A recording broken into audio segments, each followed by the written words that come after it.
it was back in the start.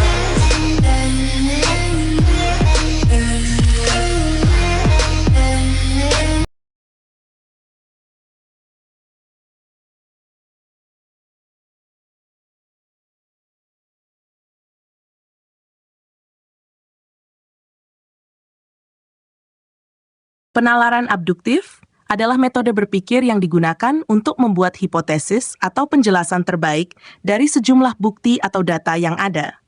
Penalaran ini seringkali digunakan ketika kita menghadapi situasi yang tidak pasti dan perlu menarik kesimpulan berdasarkan informasi yang tidak lengkap.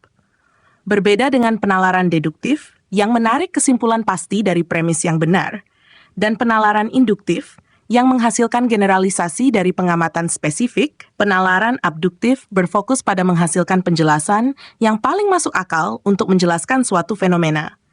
Berikut adalah penjelasan lebih lanjut tentang penalaran abduktif. Definisi penalaran abduktif. Penalaran abduktif adalah proses menarik kesimpulan atau membuat hipotesis dengan cara mencari penjelasan terbaik untuk data atau bukti yang tersedia. Ini seringkali melibatkan pemilihan hipotesis yang paling mungkin benar berdasarkan bukti yang ada. 2. Struktur penalaran abduktif. Proses penalaran abduktif biasanya melibatkan 3 langkah. Data atau bukti, mengumpulkan informasi atau pengamatan yang relevan. Hipotesis, mengajukan hipotesis atau penjelasan yang mungkin untuk data yang ada. Kesimpulan, memilih hipotesis yang paling mungkin benar berdasarkan data yang ada. Contoh, data, pohon di taman tampak rimbun dan daunnya hijau.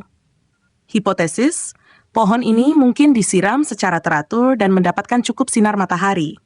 Kesimpulan, oleh karena itu mungkin pohon ini tumbuh dengan baik karena perawatan yang baik. 3. Ciri-ciri penalaran abduktif. Hipotesis sementara menghasilkan hipotesis yang bersifat sementara yang dapat diuji lebih lanjut. Berdasarkan bukti, menggunakan bukti yang tersedia untuk menarik kesimpulan yang paling mungkin.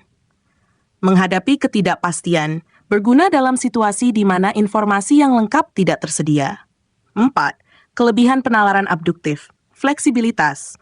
Dapat digunakan dalam situasi di mana bukti terbatas dan ketidakpastian tinggi. Inovasi.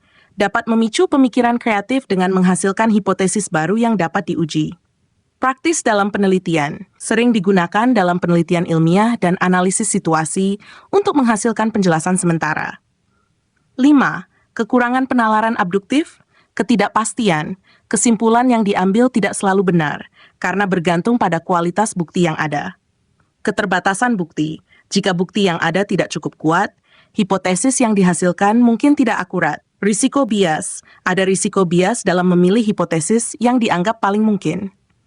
6. Penerapan penalaran abduktif, ilmu pengetahuan, digunakan untuk mengembangkan hipotesis dalam penelitian ilmiah berdasarkan pengamatan yang ada. Diagnosis medis, dokter sering menggunakan penalaran abduktif untuk membuat diagnosis berdasarkan gejala yang ditunjukkan oleh pasien. Investigasi kriminal, polisi menggunakan penalaran abduktif untuk menarik kesimpulan tentang apa yang mungkin terjadi berdasarkan bukti yang ditemukan di tempat kejadian. Contoh penalaran abduktif dalam kehidupan sehari-hari. Contoh saat, data, lampu lalu lintas berwarna merah dan tidak ada mobil yang bergerak. Hipotesis, mungkin ada kecelakaan di persimpangan. Kesimpulan, oleh karena itu mungkin lalu lintas terhambat karena kecelakaan. Contoh 2, anak saya tidak terlihat di rumah dan ada sepeda di luar. Hipotesis, mungkin dia pergi bermain dengan teman-temannya. Kesimpulan, oleh karena itu saya harus mencari di rumah teman-temannya.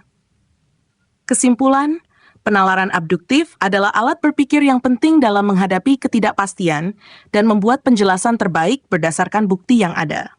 Ini sering digunakan dalam penelitian, diagnosis, dan investigasi, serta dalam kehidupan sehari-hari ketika kita perlu menarik kesimpulan dari informasi yang terbatas. Dengan mengidentifikasi hipotesis yang paling mungkin, penalaran abduktif dapat membantu kita membuat keputusan yang lebih baik dan memperdalam pemahaman kita tentang fenomena yang kompleks. Demikian, semoga bermanfaat.